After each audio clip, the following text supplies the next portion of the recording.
इस वक्त available paper में द मोस्ट रीसेंट पेपर जो अवेलेबल है, और ये पेपर मैं हमेशा कराता हूं ढूंढ ढांड के जैसे तैसे करके, द रीजन बीइंग इज कि जो पेपर फरवरी मार्च का रीसेंट ईयर में होता है, क्योंकि ये पेपर आउट ही नहीं होता, इसीलिए इसके क्वेश्चंस पैटर्न में से अगर मैं यहां 5 सवाल कराने वाला हूं ना, तो मैं आपको ये बात गारंटी कर सकता हूं कि 5 में से कोई 1 या 2 अप्रोचेस एग्जैक्टली रिपीट हो जाएंगी। सवाल रिपीट नहीं होगा, जो पैटर्न है। फॉर एग्जाम्पल, अगर मुझे इस पेपर में नजर आया कि यार स्टेरिफिकेशन आया है, पॉलीमराइजेशन आया है, तो साले तुम्हारे पेपर में भी आएगा।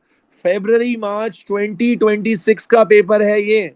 अभी टीचर्स को सॉल्व कराएंगे, अभी ये पेपर ऑफिशियली अवेलेबल नहीं है, जुगाड़ों से निकाले गए पेपर हैं, जो डिस्कॉर्ड ग्रुप्स वगैरह से उठाए हुए, मैं हमेशा अल्हम्दुलिल्लाह निकलवा ही लेता हूं कहीं से।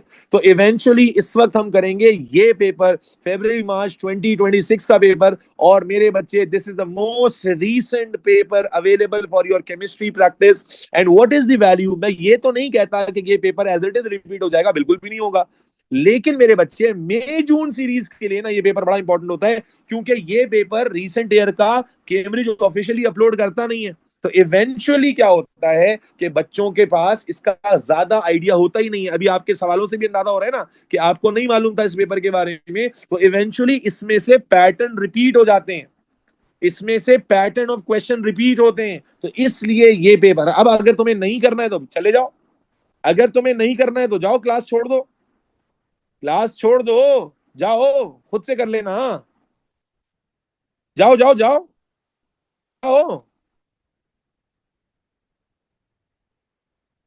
नहीं नहीं, खुद ही से कर लेना ना, खुद ही ढूंढ भी लेना, खुद ही कर भी लेना, है ना। क्योंकि ना इसकी, अच्छा, इसकी मार्क स्कीम भी अवेलेबल नहीं होती, तो बेटा करोगे कैसे, करोगे कैसे मेरी जान के टोटे। तो देखते हैं, चलो शुरू करें। तो रिसेंटली मोस्ट अवेल जो पेपर है वो हम आपको करा रहे हैं, और शायद one of the very few teachers हैं जो इस वक्त आपको ये पेपर करा रहे हैं। अब जैसे ये पेपर मेरा यूट्यूब पे अपलोड होगा तो बहुत सारे और हमारे जो दोस्त अहबाब हैं वो भी कराएंगे। मेरे बहुत सारे जो कुलीग टीचर्स हैं केमिस्ट्री वाले, उन्होंने कहा था यार तेरे पास पेपर आ जाता है तो मुझे भेज दियो। मैंने कहा पहले अपने बच्चों को करा लूं फिर भेजूंगा, पहले अपने बच्चों को करा लूं फिर भेजूंगा। चलो भाई शुरू करते हैं, अल्लाह का नाम लेकर। Okay, question number 1। ओके भाई, दिस एलिमेंट्स, अच्छा ये पेपर भी बड़ा पप्पू पेपर है, मतलब मैंने इसको गो थ्रू किया है, और गो थ्रू करते हुए अंदाजा मुझे ये हुआ कि इस पेपर में बच्चे फंसेंगे, कुछ ना कुछ क्वेश्चन में बच्चे फंस सकते हैं। देखते हैं आप कितना फंसेंगे। Let's see let's see let's see. अच्छा, चैट ना मैं बार बार क्लिक करके देखनी पड़ रही है मुझे, पता नहीं स्लो चल रही है चैट, तो कोशिश करेंगे सिर्फ जरूरी बात लिखें। चैट के लिए ना मुझे चैट पढ़नी होती है, लेकिन वो चैट के लिए बार बार मुझे ना माउस पर पैड क्लिक करना पड़ रहा है। चलो भाई शुरू करते हैं। Give the symbol of the element, अब वही सवाल आ गया, catalyst in the Haber process. भाई इनमें से कौन सा कैटलिस्ट होता है हेबर प्रोसेस में? We all know Haber process में, याद करें, रिपीट कर देता हूं, नाइट्रोजन प्लस हाइड्रोजन अमोनिया बनाती है, इस प्रोसेस को हेबर कहते थे, इसमें आयरन यूज होता था। जो कॉन्टैक्ट प्रोसेस था उसमें SO2 plus O2 gives SO3, इसमें V2O5 यूज होता था। फिर कार्बन मोनोऑक्साइड प्लस नाइट्रस की ऑक्साइड, ये नाइट्रोजन और कार्बन डाइऑक्साइड बनाती हैं, नाइट्रोजन और कार्बन डाइऑक्साइड बनाती हैं, इसमें प्लेटिनम यूज होता था। इसी तरह फिर एक और रिएक्शन था मार्जरीन वाला वेजिटेबल ऑयल, जब मार्जरीन में कन्वर्ट होता है तो इसके लिए क्या यूज होता है भाई? प्लेटिनम कैटलिस्ट यूज होता है या निकल कैटलिस्ट यूज होता है। यस, ये सारे रिएक्शंस पढ़े हुए आपने। चलो, ये मैंने रिवाइज कर दिया, तो पहले का जवाब क्या आ जाएगा? आयरन। आगे चलो, dash is use to galvanize iron object. भाई इनमें से क्या चीज गैल्वेनाइजेशन में यूज होती है? रस्टिंग का टॉपिक पढ़ा हुआ है, आयरन की गैल्वेनाइजेशन मैग्नीशियम और जिंक यूज होता है। तो यहां जिंक दिख रहा है आपको, मैग्नीशियम और जिंक यूज होता है, तो यहां जिंक आ जाएगा। यस, आगे चलो, डैश है the blue anhydrous chloride use to detect presence of water. Presence of water के लिए 2 टेस्ट कराए थे, क्या होता है? कॉपर सल्फेट से करते हैं, कोबाल्ट क्लोराइड से करते हैं। कॉपर सल्फेट व्हाइट होता है, व्हाइट से ब्लू हो जाता है, याद करो, व्हाइट से ब्लू हो जाता है। कोबाल्ट क्लोराइड ब्लू होता है, कोबाल्ट क्लोराइड ब्लू होता है, ब्लू से क्या हो जाता है? पिंक। ब्लू से क्या हो जाता है? पिंक। साथ साथ रिवाइज कर रहा हूं, तो बेटा ये कहता है ब्लू एनहाइड्रस क्लोराइड है। कौन सी क्लोराइड की बात हो रही है? कोबाल्ट की बात हो रही है। Everybody clear? भाई टेस्ट याद है ना, कोबाल्ट की बात हो रही है। यस और नो? कोई इशू तो नहीं है? आगे चलो, dash is catalyst use in the reaction of alkenes with hydrogen. Alkene का जब रिएक्शन हाइड्रोजन के साथ होता है, कौन सा कैटलिस्ट यूज होता है? भाई देखकर भी बता सकते हो, बगैर देखे भी बता सकते हो, निकल का होता है। कोई इशू तो नहीं है। आगे चलो, यहां कहता है ग्रीन प्रेसिपिटेट। जब ग्रीन प्रेसिपिटेट उसने कहा तो हमारे दिमाग में आ गया आयरन भी आ गया और क्रोमियम भी आ गया। अब आयरन है या क्रोमियम है इसका पता बताने के लिए उसने आगे हमें हिंट दी थी, वो हिंट मैं इग्नोर कर गया कि सोडियम हाइड्रोक्साइड में जब ऐड किया था तो मेरा बच्चा उसने पीपीटी बना दी और फिर डिसॉल्व हो गया ये एक्सेस में। तो अगर आपको याद हो सॉल्ट की आइडेंटिफिकेशन, तो आयरन डिसॉल्व नहीं होता, क्रोमियम डिसॉल्व होता है। आयरन डिसॉल्व नहीं होता, क्रोमियम। तो यहां पर आई नीड टू, इंसान हूं, गलती हो गई मुझसे, क्रोमियम आएगा, यहाँ आयरन नहीं आएगा। क्या आएगा? क्रोमियम आएगा। Is this clear? ये भी अच्छा सवाल है। Dash forms an ion that has 24 electron and 3 plus charge. कौन सा आयन होगा, कौन सा आयन होगा जिसमें 24 इलेक्ट्रॉन होंगे जबकि उसका चार्ज 3 प्लस हो? तो इसका मतलब उसने 3 इलेक्ट्रॉन लूज किए कि गेन किए? 3 इलेक्ट्रॉन लूज किए कि गेन किए? जल्दी जल्दी बताओ बेटा। 3 इलेक्ट्रॉन लूज किए हैं, तो लूज करने के बाद 24 हैं, इसका मतलब लूज करने से पहले कितने होंगे? 27 होंगे। लूज करने से पहले कितने होंगे? 27 होंगे। तो इसका मतलब ये हुआ कि यहां पर भी को, यस और नो? ठीक है जी, वापस आ जाए। Dash form a brass when mix with copper. Dash form brass when mix with copper. जी बेटा, dash form brass when mix with copper.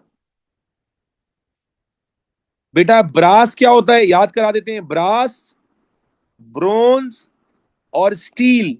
Brass, bronze और स्टील। स्टील क्या होता है? आयरन को मिक्स करते हैं किसके साथ? निकेल के साथ या क्रोमियम के साथ या कार्बन के साथ। ब्रोंज और ब्रास में कॉपर को मिक्स करते हैं। किसको मिक्स करते हैं बेटा? कॉपर को मिक्स करते हैं। यहां कॉपर को मिक्स करते हैं टिन के साथ और यहां कॉपर को मिक्स करते हैं जिंक के साथ। ये सारी एग्जांपल आपके सिलेबस की हैं, एलॉय पढ़ाते हुए आपको बताई गई थी। ब्रास और ब्रोंज कॉपर के एलॉय होते हैं। ब्रास और ब्रोंज कॉपर के एलॉय होते हैं बच्चों। तो ब्रास और ब्रोंज में फर्क ये होता है कि कॉपर के साथ जिंक मिक्स होता है, यहां ब्रोंज में कॉपर के साथ टिन मिक्स होता है। Is this clear? Is this clear? चले, okay, next question.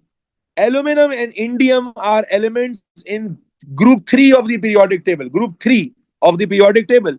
Aluminum is extracted from its purified main ore. The purified ore is mainly aluminum oxide. During this extraction process, aluminum is broken down into its element. Name the main ore of aluminum. जल्दी जल्दी। aluminum का ore क्या होता है बेटा?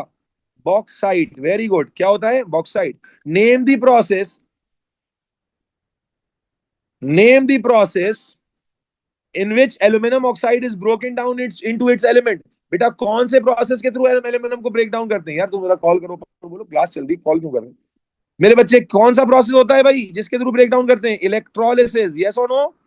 Aluminium के लिए कौन सा प्रोसेस करते थे बच्चों? इलेक्ट्रोलिसिस करते थे। कोई टेंशन तो नहीं है? आगे चलो। Name the substance which is added to aluminum oxide to reduce the operating temperature. याद करो, तुम्हें बताया था कि एल्यूमिनियम ऑक्साइड वाले में कौन सी चीज डालते थे? Very good, very good, cryolite. Everybody can relate. Cryolite डालते थे और क्रायोलाइट डालने से मेल्टिंग बॉइलिंग पॉइंट नीचे आ जाता है। Everybody good to go? Yes, okay. उसके बाद आ जाए, एल्यूमिनियम ऑक्साइड रिएक्ट्स विद, बेटा क्या एल्यूमिनियम ऑक्साइड एम्फोटेरिक होती है? यस और नो? क्या एल्यूमिनियम ऑक्साइड एम्फोटेरिक होती है? Yes, definitely a big yes.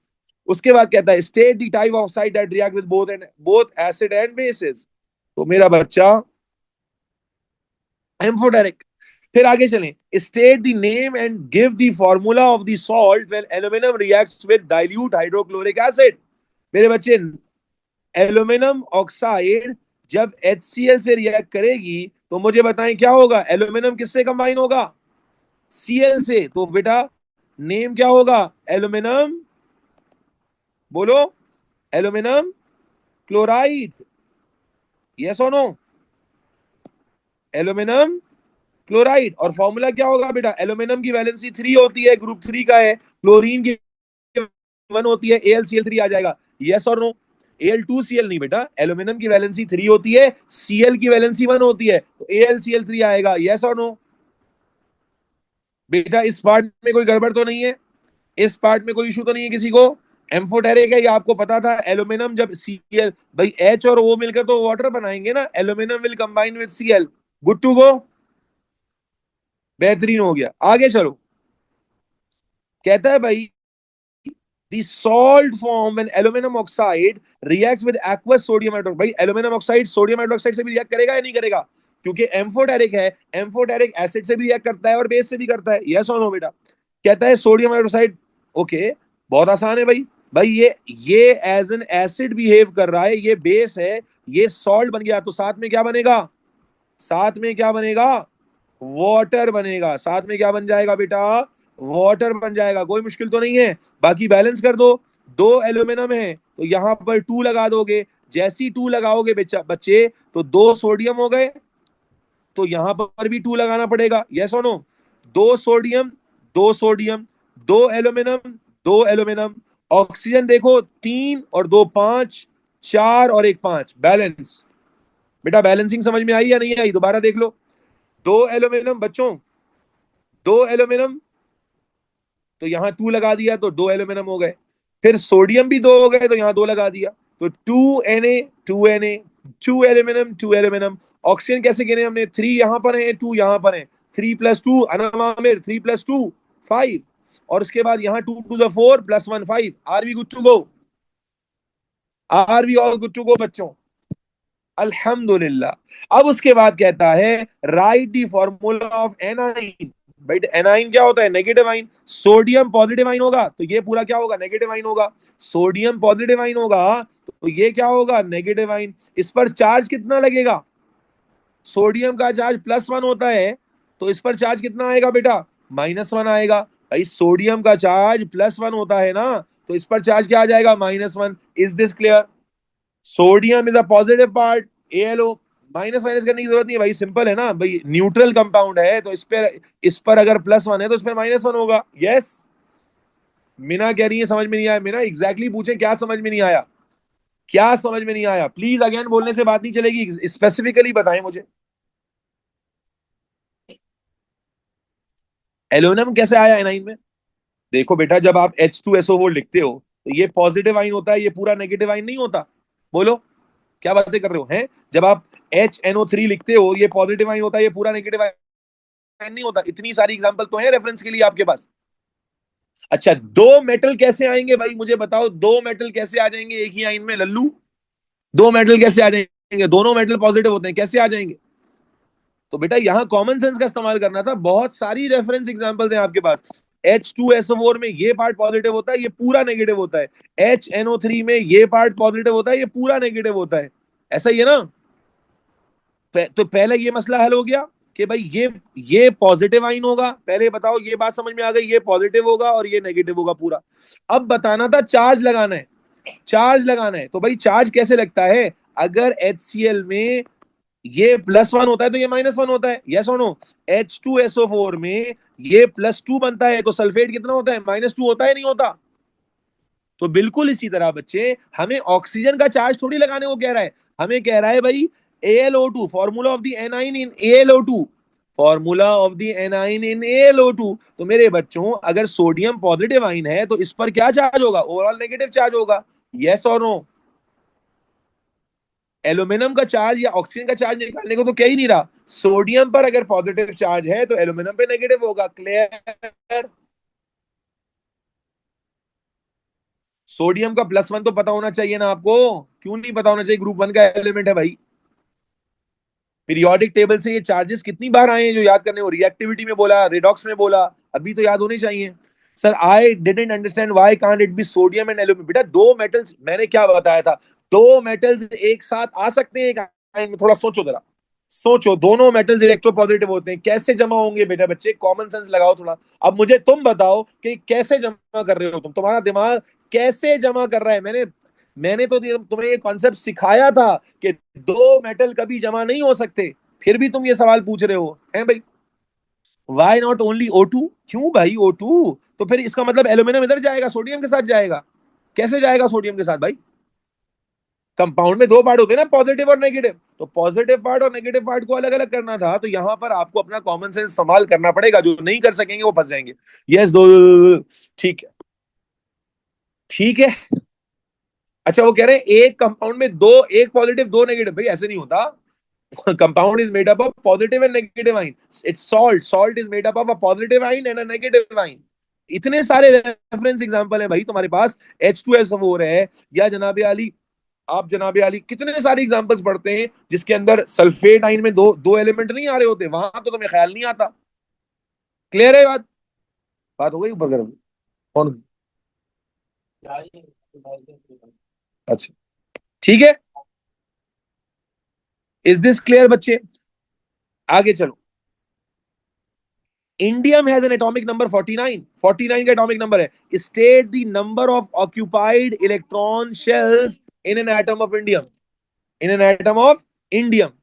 ठीक है जी, नंबर ऑफ ऑक्यूपाइड शेल्स बताने हैं भाई, कितने शेल्स ऑक्यूपाई करें। कॉन्फ़िगरेशन करने की जरूरत नहीं है बेटा, कॉन्फ़िगरेशन करने की जरूरत नहीं है। आप पीरियोडिक टेबल से बता सकते हो। कैसे बता सकते हो पीरियोडिक टेबल से? आए आपको दिखाते हैं। भाई याद है ना, आपको सिखाया था कि पीरियोडिक टेबल में जो पीरियड नंबर होता है, एक मिनट रुक जाओ जरा, पीरियोडिक टेबल खोल लेते हैं, 2 मिनट रुको।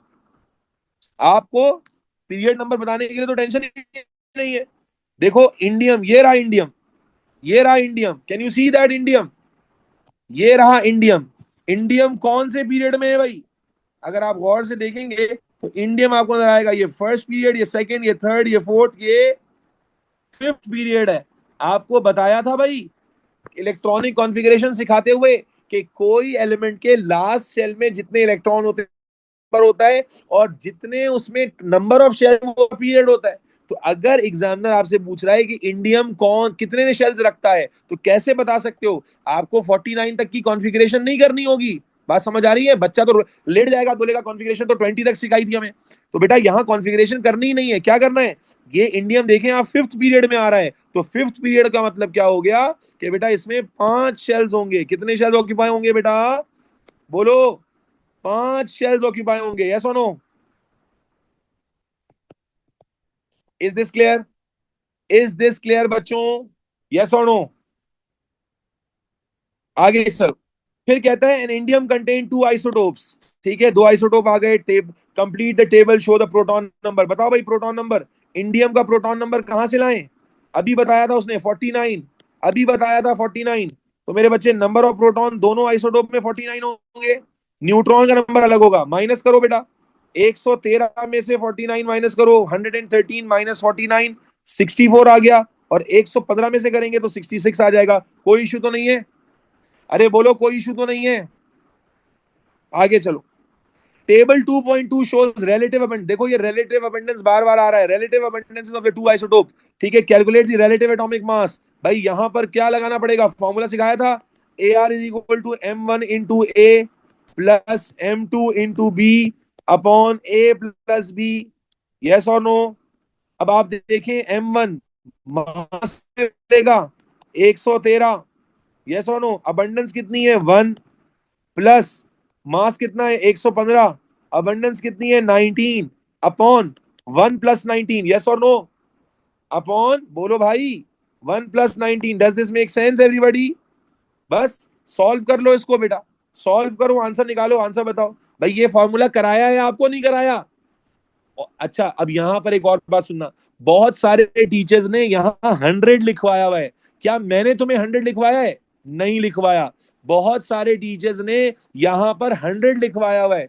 क्यों? क्योंकि वो परसेंटेज अबंडेंस के लिए होता है। लेकिन एग्जामिनर जरूरी नहीं परसेंटेज अबंडेंस दे। देखो फंस गए ना। अगर 100 लिख कर किया होगा तो मर जाओगे साले। समझ गए? तो आप ए प्लस बी करोगे, ए प्लस बी, वरना तो मर गए तुम। 100 लिख के तो काम खराब कर दिया तुमने। इसलिए फॉर्मूला ऐसा देते हैं जिसको बार बार चेंज करना ही ना पड़े। चलो भाई बताओ कितना आ रहा है मास? कितना आ रहा है? 114.9। माहीन बेटा, आइसोटोप और रिलेटिव अबंडेंस पर एक सीधा सीधा फॉर्मूला है यार निकालने का बेटा।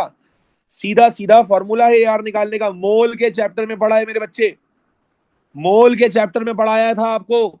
अगर है तो फॉर्मूला जाके रिकॉल करो। ये फॉर्मूला लिखा हुआ है, M1 into A plus M2 into B, यानी mass of the isotope into its abundance, mass of the second isotope into its abundance divided by sum of अबंडेंसेस।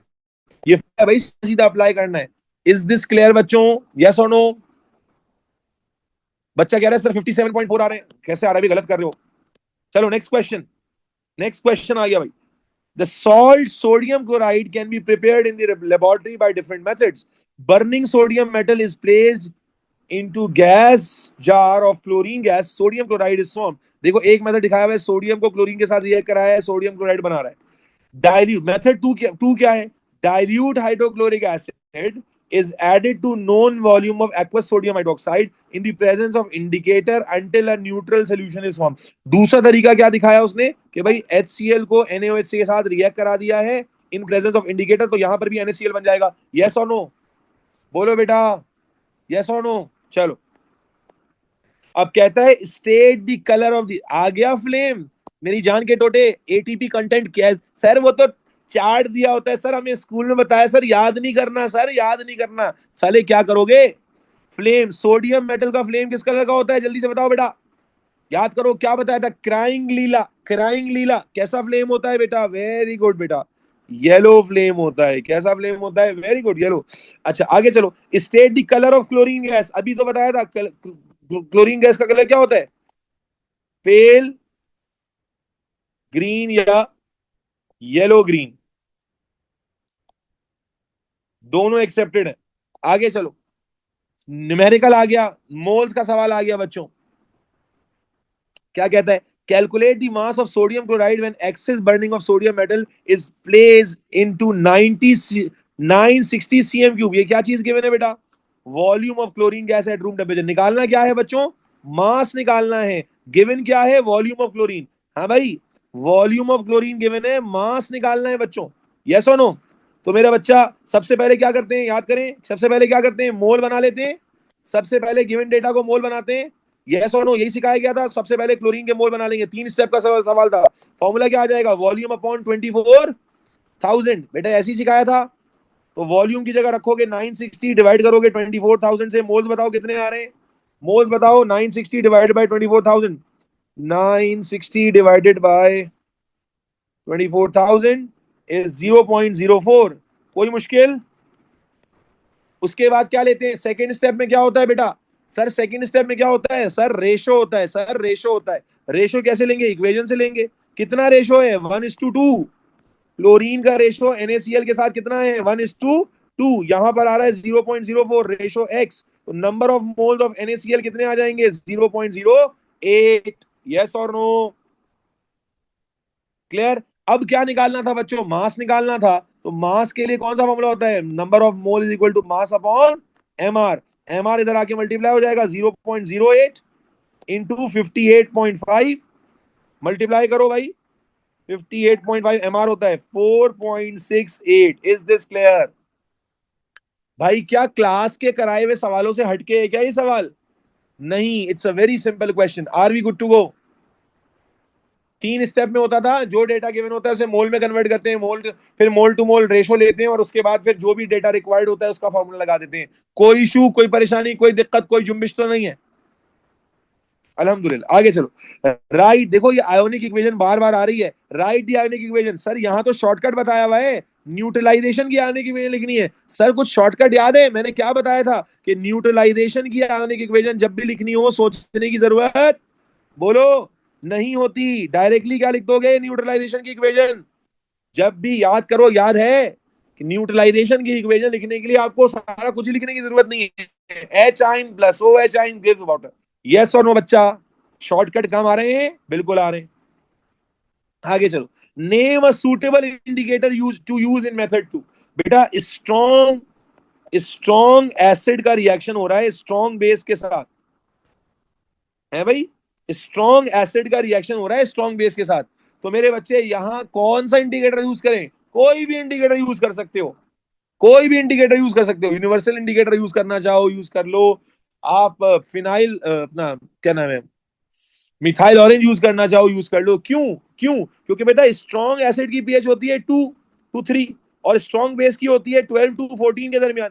तो इतना बड़ा चेंज आएगा पीएच में कि सारे देंगे. बेटा थ्योरी याद करो, तो मैं याद कराता हूं. लिटमस कलर चेंज किस पे देता था? 7 पर. तो क्या ये 7 से गुजरेगा? बोलो बेटा. 7 से गुजरेगा तो कलर चेंज दे देगा. इसी तरह मिथाइल ऑरेंज कलर चेंज किस पे देता था? 4 पर. तो मिथाइल ऑरेंज वाली रेंज भी गुजरेगी, वो भी कलर चेंज दे देगा. इसी तरह कौन सा था? थाइमोफ्थलीन था. उसकी कलर चेंज क्या थी 9 to 10, उससे भी गुजरेगा तो कोई भी दे सकते हो। इस कंडीशन में कोई भी इंडिकेटर यूज कर सकते हो, बस नाम लिख देना है, ठीक है। तो आप यहां पर लिख दें, लेट्स सपोज मिथाइल ऑरेंज लिख दें, लेट्स सपोज थाइमोक्सिलिन लिख दें, whatever you right would be accepted. Is this clear? अल्हम्दुलिल्लाह। चले, name the experimental technique used in method 2। बेटा ये मेथड 2 में टाइट, ये क्या किया है उसने मेथड 2 के अंदर, ये जो बोला उसने मेथड 2 पे वॉल्यूम डाला, यू डाला, इंडिकेटर डाला, कौन सा मेथड है ये? टाइट्रेशन। वेरी गुड बेटा, कौन सा मेथड है? टाइट्रेशन। कौन सा मेथड है? टाइट्रेशन। बेटा are you all with me? Clear है? बात समझ में आ रही है? आगे चलें, लक्ष्य। चलो, in figure 3.1 complete a dot and cross diagram of the ions in sodium chloride. Ions की डायग्राम बनानी है भाई, आयंस की डायग्राम बनानी है। तो अगर आपको याद हो तो सोडियम आयन की कॉन्फ़िगरेशन होगी 2,8। भाई एटम की होती है 2,8,1, तो ये तो खत्म हो जाएगा। और यहां क्लोराइड की होती है 2,8,7, ये 2,8,8 हो जाएगा। यस और नो? तो मेरा बच्चा आयन की डायग्राम बनानी है, तो सोडियम आयन के लिए क्या करोगे? कितने शेल और बनाओगे? कितने शेल और बनाओगे? एक और बनाओगे, और उसमें कितने इलेक्ट्रॉन दिखाओगे? 8 इलेक्ट्रॉन। 1, 2, 3, 4, 5, 6, 7, 8, और इसने एक इलेक्ट्रॉन लूज कर दिया तो बाहर चार्ज आ जाएगा +1 का। यस और नो? क्लोराइड के लिए क्या होगा? 2 शेल उसने ऑलरेडी बनाए, तीसरा तुम बना दोगे। 2 शेल उसने ऑलरेडी बनाए, तीसरा तुम बना दोगे। एक डॉट, दूसरा डॉट, तीसरा डॉट, चौथा डॉट, पांचवा डॉट, छठा डॉट, सातवां डॉट, और एक सातवें डॉट के साथ एक क्या लाओगे? क्रॉस लाओगे। यस और नो? सिंपल है। चलो, उसके बाद कहता है molten and aqueous sodium chloride are separated separately electrolyze using inert electrode. Molten को भी और एक्वस को भी इलेक्ट्रोलाइज किया गया है अलग अलग। Name a suitable inert non metal. हाँ भाई समझ रहे हैं, हमें पता नहीं है। नॉन मेटल बताओ जो इनर्ट होता है, किसका इलेक्ट्रोड यूज कर सकते हैं? कार्बन स्लैश बोलो ग्रेफाइट का। पता है आपको या नहीं पता? अगर मेटल की बात करें तो किसका यूज कर सकते हैं? अरे वो समझ रहे हैं, हम चवल हैं, अल्हम्दुलिल्लाह हमें सब पता है। प्लैटिनम। Is this clear? आगे चलो, complete the table to show the name of the products form at the cathode during the electrolysis. भाई मोल्टन यहां लिख लेते हैं, अपनी वर्किंग कर लेते हैं। मोल्टन NaCl, फिर डाइल्यूट वाला NaCl, फिर कॉन्सेंट्रेटेड वाला। यहां तो ये कैथोड पे जाएगा, ये एनोड पे जाएगा। यहां पर HOH होगा, कैथोड एनोड। कौन जाएगा कैथोड पर? ये जाएगा। यहां पर भी HOH होगा, तो कैथोड पर कौन जाएगा? हाइड्रोजन। एनोड पे क्लोरीन। यही है सारा कुछ, यही है आपकी रिवीजन। कॉन्सेंट्रेटेड में ये होता है, डाइल्यूट में ये होता है, मोल्टन में ये होता है। यस? अब कर लो, मोल्टन में कैथोड पे क्या बनेगा बेटा? सोडियम। मोल्टन में क्या बनेगा? सोडियम। बच्चे बोलो मेटल, ठीक है। डाइल्यूट एक्वस सॉल्यूशन में कैथोड में क्या बनेगा? Hydrogen gas. और कॉन्सेंट्रेटेड में भी क्या बनेगा? हाइड्रोजन। नो? कोई मुश्किल? कोई मुश्किल, कोई परेशानी? अल्हम्दुलिल्लाह। आगे चलो, क्वेश्चन नंबर 4 आ गया बेटा। When hydrogen reacts, अब देखो रिवर्सिबल रिएक्शन आना शुरू हो गए। When hydrogen reacts with carbon dioxide in a vessel at 130 degrees Celsius using a suitable catalyst, methanol is produced. Methanol is produced. The equation is shown. ये क्या पता चल रहा है आपको इससे? ये माइनस में वैल्यू गिवन है, क्या पता चल रहा है? एक्सोथर्मिक रिएक्शन है। Very good. अब क्या बोल रहा है? State how the information shows that this reaction is reversible and exothermic. कैसे पता चल रहा है रिवर्सिबल और एक्सोथर्मिक है? भाई जल्दी बताओ। तो भाई रिवर्सिबल का क्या कैसे पता चला है? डबल हेडेड एरो लगा हुआ है। कैसा लगा हुआ है एरो?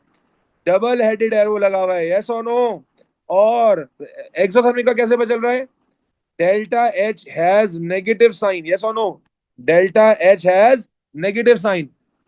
क्लियर? चलो आगे चलो। Okay, complete the table 4.1 to show the effect if any for the change of conditions.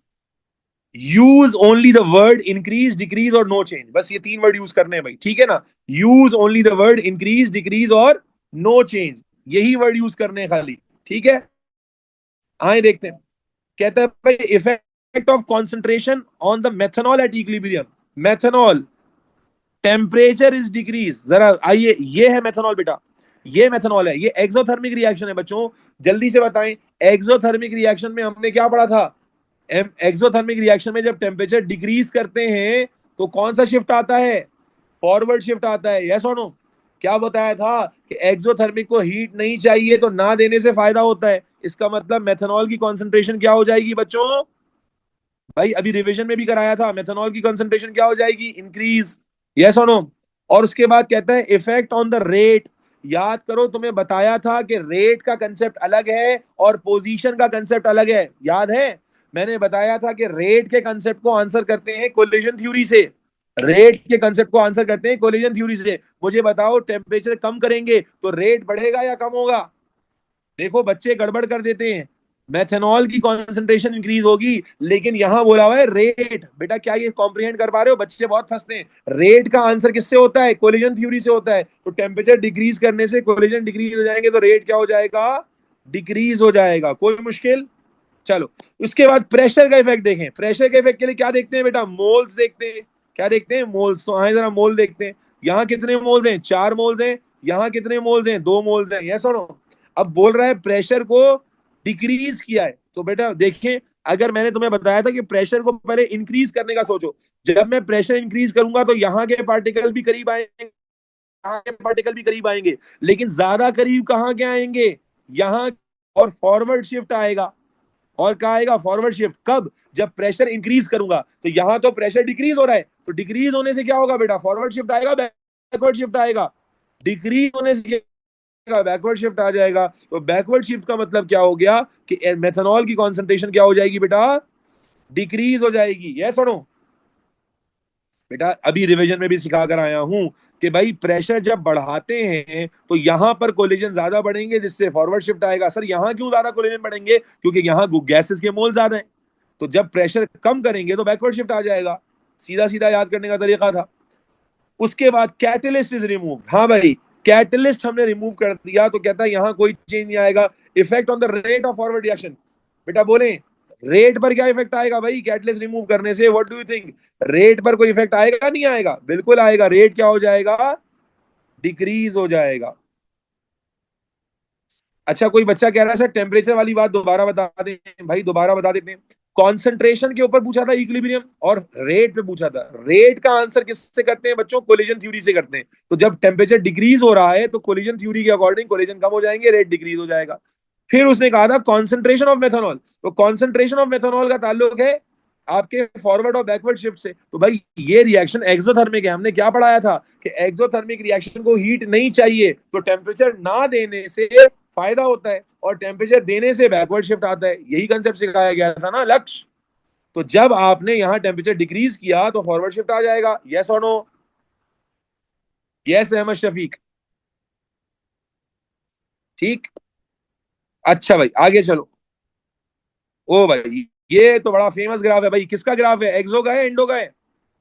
Overall नीचे आ रहा है। किसका ग्राफ है? एक्सो का। कंप्लीट करना है भाई, कंप्लीट। 3 नंबर मुफ्त के मिल रहे हैं। क्या क्या शो करना है? Formulas of reactant and product show करने हैं, एरो लेवल करना है ईए का, एक्टिवेशन एनर्जी को शो करना है, और डेल्टा एच भी शो करनी है एरो के साथ। बहुत आसान है भाई। रिएक्टेंट क्या थे? रिएक्टेंट क्या थे वहां से उठा लेते हैं reactant. 3H2 plus CO2 as it is लिख देना है। 3H2 gas plus CO2 gas, ये रिएक्टेंट थे बच्चों।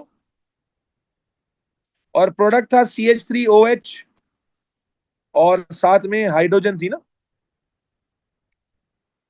ये, और साथ में वाटर थी, वाटर था सॉरी। CH3OH और साथ में वाटर था। ये भी गैस। ये मैंने प्रोडक्ट लिखे। फिर आप जानते हैं एक्टिवेशन एनर्जी कौन सी होती है भाई? यहां से यहां तक लेबल करोगे, सही एरो लगाओगे। और इसको उसने कहा है कि ईए से लेबल करना है। यस और नो? साइन लिखने को नहीं कहा। साइन लिखने को नहीं कहा। अगर साइन लिखने को कहता तो फिर साइन क्या लगाते? प्लस का साइन लगाते। Activation is always positive. Yes और नो? बच्चों activation is always positive. Yes. और डेल्टा एच के लिए एरो नीचे आएगा, delta H with a negative sign. Yes और नो बेटा? कोई मुश्किल? अल्हम्दुलिल्लाह। आगे चलो। Use figure 4.1 and the information given to determine the अरे यार, enthalpy change of the reverse reaction. भाई फॉरवर्ड रिएक्शन का इंथैल्पी चेंज लिख के दिया हुआ था उसने। क्या था? -40 था। है भाई? फॉरवर्ड रिएक्शन का इंथैल्पी चेंज -40 था। अब वो कह रहा है कि इंथैल्पी चेंज बताइए बैकवर्ड या रिवर्स रिएक्शन का। भाई कौन बताएगा, बताइए कौन बताएगा। भाई आपको पता है ना कि जो फॉरवर्ड में होता है वही बैकवर्ड में होता है। फर्क ये होता है कि फॉरवर्ड में एक्सो है, बैकवर्ड में एंडो। अब जिसको कंसेप्ट नहीं पता वो कंफ्यूज हो जाएगा, बोलेगा पता नहीं क्या हो रहा है, कैसे बताएंगे क्योंकि डेटा तो है ही नहीं। फिर इसी तरह एक्टिवेशन एनर्जी बताइए। भाई एक्टिवेशन एनर्जी मुझे बताएं, एक्टिवेशन एनर्जी मुझे बताइए। यहां पर देखते हैं कौन बच्चा फंसता है और कौन बच्चा बचता है। देखो एक्टिवेशन एनर्जी की वैल्यू उसने यहां दी हुई थी +220। कहां दी हुई थी, देखो ये लिखी हुई है। एक्टिवेशन एनर्जी की वैल्यू देखो नजर आ रही है, ये लिखी हुई थी प्लस। अरे वो कह रहा है माइनस, फातिमा कह रही है -220 कर देंगे। अल्लाह अल्लाह अल्लाह, माइनस में कहां होती है वैल्यू बेटा, प्लस में ही होती है। लेकिन अब समझना बेटा कि जब आप रिवर्स रिएक्शन में जाओगे तो ये वैल्यू -40 से +40 हो गई है और रिएक्शन एंडोथर्मिक बन गया है। तो अगर आपको याद हो तो एंडोथर्मिक की एक्टिवेशन एनर्जी कौन सी होती है बेटा, क्या ये पूरी एक्टिवेशन एनर्जी होती है, यस और नो। एंडोथर्मिक में क्या ये पूरी एक्टिवेशन होती है, एंडोथर्मिक में ये पूरी एक्टिवेशन होती है नहीं होती, बिल्कुल होती है। तो आप +220 नहीं लिख के आ जाओगे, ये 220 और उसमें ये +40 ऐड होगा बेटा, और फिर आपका आंसर आएगा 220 +40 दैट वुड बी 260। समझे बाबू के नहीं समझे, दोबारा समझो मेरे बच्चे। एक्सो एंडो का ग्राफ याद है आपको, अगर ग्राफ याद नहीं है तो रिपीट करें जाकर। पहले उसने कहा डेल्टा एच को आप बताएं कितना होगा, तो डेल्टा एच एक्सो के लिए नेगेटिव में होता है, एंडो के लिए वही वैल्यू होती है पॉजिटिव में, तो आपने -40 को +40 कर दिया। ठीक, उसके बाद उसने कहा एंड एक्टिवेशन। अब जो गधे थे ना, गधे गधे जो थे वो क्या करेंगे, -20 को माशाल्लाह +20 लिख के आ जाएंगे, +20 लिख के आ जाएंगे। वो गलत हो जाएगा। भाई वैल्यू तो प्लस में रहेगी, लेकिन बेटा जब रिएक्शन एंडोथर्मिक बनता है तो आपको मालूम होगा फिर एक्टिवेशन एनर्जी सिर्फ इतनी तो नहीं होती ना। एक्टिवेशन एनर्जी एंडोथर्मिक की पूरी नीचे से ऊपर तक जाती है, यस और नो। याद करो नहीं तो नोट्स में कंपेयर करो। एक्टिवेशन एनर्जी नीचे से ऊपर तक जाती है पूरी एंडोथर्मिक में, यस और नो। यस, तो इसलिए 220 और फिर ये वाली वैल्यू भी ऐड करोगे। हाँ ना बोल बच्चा, are we good to go, हो गया। तो मेरे बच्चे इसलिए आंसर क्या होगा, +260 होगा। Clear, Talha, Divya, Ayesha Ghulam, everybody else in the class. चलो, good good good good. Okay, देखो ये सवाल हर साल आ रहा है, ये कैलकुलेशन का सवाल हर साल आ रहा है भाई। अच्छा भाई, आपको देखो भाई बॉन्ड एनर्जी दी हुई है और उसके बाद आपको कैलकुलेट कराना है। Calculate the energy needed to break the bond. हाँ भाई, बॉन्ड यहाँ और यहाँ पर, तो उनको सम कर लेते हैं। एच एच के कितने बॉन्ड हैं, 3 बॉन्ड हैं। और सी डबल बॉन्ड ओ कितने हैं भाई, सी डबल बॉन्ड ओ है, यस और नो। अब वैल्यूज डाल लो, ये आ गया 440 और ये आ गया 805। भाई ये ऐसा है क्या, क्लियर है ये बात। जल्दी से बेटा सॉल्व करो, सॉल्व करो, बताओ क्या आ रही है वैल्यू, सॉल्व करके बताओ क्या वैल्यू आ रही है बच्चे। 2930, 2930 आ रही है, ठीक हो गया ठीक हो गया ठीक। Okay, calculate the energy release when bonds in water are form. हाँ भाई, bonds in water are form, सवाल देख लेना। Calculate the energy release when bonds in water are form. Water क्या होता है भाई, वाटर ये है कि पूरा नहीं कैलकुलेट करना, वाटर खाली वाटर का, वाटर में कितने ओएच बॉन्ड है बेटा, 2 ओएच बॉन्ड है। बोलो भाई वाटर में कितने ओएच बॉन्ड है, 2 ओएच बॉन्ड है। ओएच की एनर्जी आपको दी हुई है 460, तो सिंपली आप क्या करोगे बेटा, बोले 2 into 460, that would be 920। बेटा ये बात समझ में आई, पूरा सम मत कर देना। एग्जामिनर देखो उसने खबासत की है, यहां पूरा सम करा। बच्चा अगर ध्यान नहीं होगा तो वो यहां पर भी पूरा समेशन कर देगा, वो यहां पर भी पूरा समेशन करके बैठ जाएगा। जबकि उसने देखो यहां पर क्या कहा है, when bond in water form. Is this clear, ठीक, इज दिस क्लियर बच्चों, यस और नो। सर 2 से मल्टीप्लाई क्यों किया है, क्योंकि वाटर में 2 OH बॉन्ड है, 2 OH बॉन्ड है। अच्छा भाई, आगे चलो। Calculate the bond energy of CH bond. अब आया सवाल, अब आया सवाल। भाई CH बॉन्ड कहां पर है, ये सवाल देखो, ये है CH बॉन्ड, ये है CH बॉन्ड, यस। इसका मतलब ये हुआ कि भाई आप देखो नॉर्मली क्या करते थे, आप करते ये थे बच्चों, आप डेल्टा H लेते थे, H2 - H1 करते थे, यस और नो। बोलो, डेल्टा H लेते थे, H2 - H1 करते थे, यही करते थे। तो अब यहां पर आपके पास जो ध्यान देने की बात है ना, वो गड़बड़ नहीं करनी है। इसको सॉल्व करते हुए गड़बड़ हो जाएगी बहुत ज्यादा, ठीक है। और वो क्या है, देखो, आपके पास जो एनर्जी आपने दी है वो 2930 थी, यस और नो। जो एनर्जी आपने दी थी वो 2930 थी, और जो एनर्जी आपको मिली है, जो एनर्जी बोलो भाई आपको मिली है, उसमें से आपने वाटर की मालूम कर ली है 920। आपने वाटर की मालूम की है 920, लेकिन क्या वाटर के अलावा इसमें कुछ और भी था? जी हाँ, क्या था बेटा? ये इंपॉर्टेंट सवाल है बेटा। ये भी था CH3OH। CH3OH में कितने CH बॉन्ड है बच्चों? बच्चों बताइएगा, CH3OH में कितने CH बॉन्ड है? 3 CH बॉन्ड है। Very good. और क्या है? क्या एक CO बॉन्ड भी है? क्या एक CO बॉन्ड भी है, यस और नो?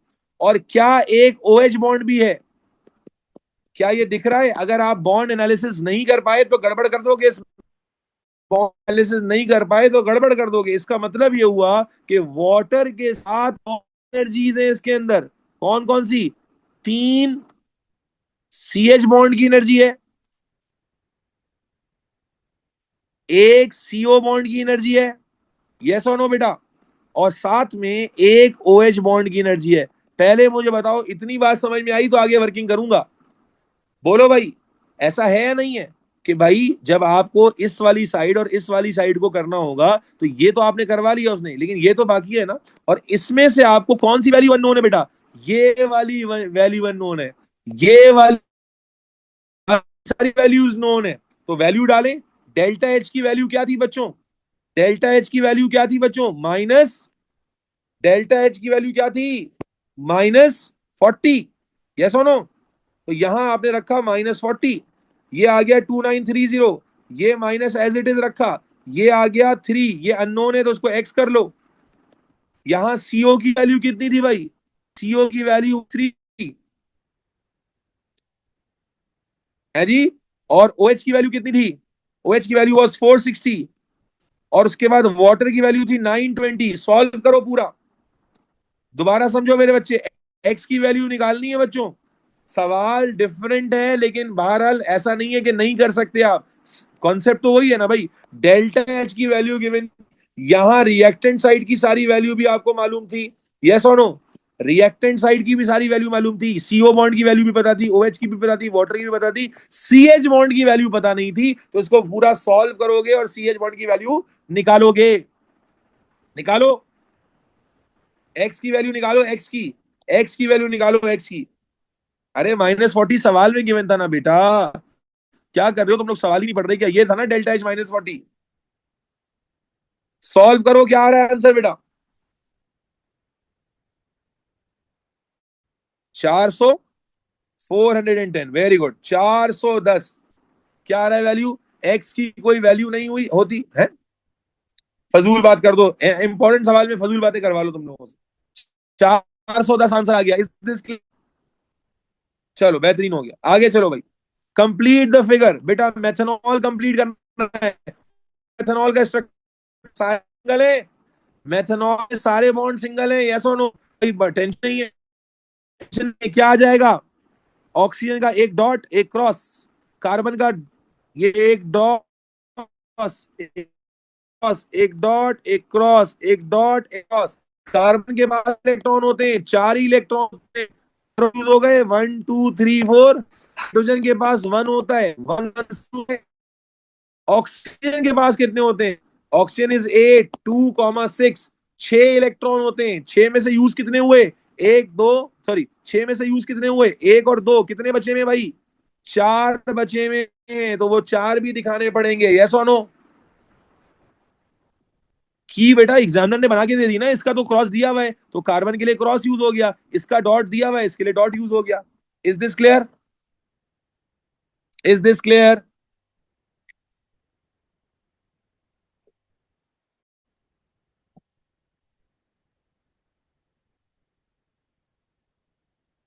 चलो आगे चलो। एथेनॉल इज अ कॉमन, कोई सवाल है किसी को इसमें? ओ ऑलरेडी हैव टू। अरे भाई तो कॉन्फ़िगरेशन करो ना, ऑक्सीजन 8 होता है ना, 2,6 होगा ना, पहले शेल में 2 हैं, आखिरी शेल में 6 हैं। पहले शेल में 2 हैं, आखिरी में 6, तो 6 दिखाओगे, 2 बॉन्डिंग में चले गए, 4 बच गए। यस और नो? चलो, ethanol is a common fuel. Methanol can also be used as a fuel. Complete and balance the symbol equation for the incomplete combustion of methanol. हाँ भाई, इनकम्प्लीट कंबशन में क्या लगाएंगे, यहां पर O2 लगा देंगे। O2 लगाने के बाद बैलेंस कर दो। बैलेंस करो बच्चे, एक कार्बन एक कार्बन, हाइड्रोजन कितने हो गए, 3 और 1 4, तो यहां क्या लगा दोगे, 2 लगा दोगे। यस। ऑक्सीजन कितने हो गए, 2 और 1 3, और यहां कितने हैं, 2 और 1 3, ऑलरेडी बैलेंस है भाई। यहां 2 और 1 3, यहां पर भी 2 और 1 3। यस और नो? चलो आगे चलो भाई। ओके, नेक्स्ट क्वेश्चन आ गया भाई। ऑर्गेनिक आ गई भाई, ऑर्गेनिक। स्टेट द टर्म, क्या कहता है, A B C D and first 4 members of the organic compounds. Organic compounds with similar chemical properties. अगर सिमिलर केमिकल प्रॉपर्टीज है, इसका क्या मतलब हुआ बेटा, कि सेम होमोलोगस सीरीज से है। यस और नो? Definitely yes. ठीक है, ए दिया हुआ है, फिर एथेनोइक एसिड है, फिर प्रोपेनोइक एसिड है, फिर ब्यूटेनोइक एसिड है। State the name given to a family with similar chemical properties. क्या कहते हैं भाई, जो सिमिलर केमिकल प्रॉपर्टीज होती है, क्या कहते हैं उसे, homologous series. Okay, explain why member of homologous series और family of organic compound show similar chemical properties. Similar chemical properties क्यों होती हैं, क्योंकि इनके अंदर, बोलो बेटा, सेम फंक्शनल ग्रुप होता है। यस और no? No no no, general formula नहीं भाई, सेम फंक्शनल ग्रुप होता है। यस और नो? Very good.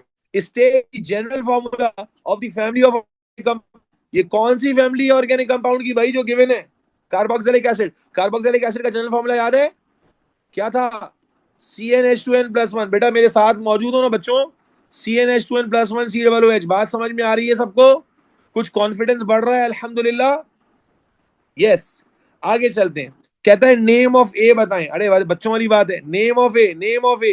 भाई ए देखो कार्बोक्सिलिक एसिड है, एक कार्बन का कार्बोक्सिलिक एसिड, क्या नाम होगा, मीथेनोइक एसिड। उसके बाद स्ट्रक्चरल फॉर्मूला बोला है बी का, बी का स्ट्रक्चरल फॉर्मूला, बी क्या था, इथेनोइक एसिड। स्ट्रक्चरल फॉर्मूला क्या होगा भाई, COOH और CH3। यस और नो? भाई कार्बोक्सिलिक के फॉर्मूले लिखने तो आते हैं ना। उसके बाद फिर तीसरे का लिखना है मॉलिक्यूलर फॉर्मूला। मॉलिक्यूलर फॉर्मूला किसका लिखना है, प्रोपेनोइक एसिड का। प्रोपेनोइक एसिड क्या होता है, C2H5COOH। अब अगर मॉलिक्यूलर फॉर्म में लिखोगे, भाई C2 होता है ना, H5, और फिर तीसरा C ये वाला होता है। अगर आप मॉलिक्यूलर फॉर्म में लिखोगे तो C3 होगा। C क्या होगा, 3 होगा। और उसके बाद मेरे बच्चे H कितना हो जाएगा, 6 हो जाएगा, O2 हो जाएगा, C3H6O2 होगा। यस और नो? मनाहिल कह रही है ए जो है वो मेथनॉल नहीं होगा। भाई किस खुशी में मेथनॉल होगा, ये सारे कार्बोक्सिलिक एसिड गिवन है। मेथनॉल में दो, वो कौन अब्बू लगा के गए थे क्या, सारे कार्बोक्सिलिक एसिड गिवन है भाई, होमोलोगस सीरीज गिवन है बेटा। क्लियर? क्लियर? चलो, उसके बाद कहता है empirical formula D, D was butanoic acid. Butanoic acid का बना लेते हैं। What is butanoic acid, C3 से शुरू करूं, C4 से शुरू करूं, सी करूं, C4 से, C3 से, C3 से। यस नो बच्चा? अब बताओ मॉलिक्यूलर फॉर्मूला बनेगा, क्या बनेगा मॉलिक्यूलर फॉर्मूला, C4H8O2। अब बताओ इंपेरिकल क्या बनेगा, C2H4O, C2H4O। यस और नो? बेटा किसी को मसला तो नहीं है, एवरीबडी? अल्हम्दुलिल्लाह। Okay, C is made by the oxidation of alcohol. The oxidizing agent used has a formula KMnO4. Name the alcohol which is oxidized to form C.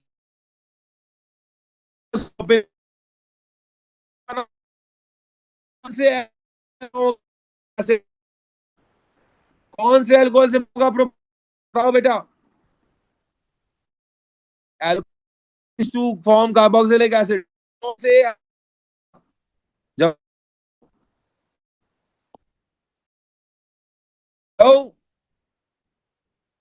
हाँ भाई, हाँ भाई,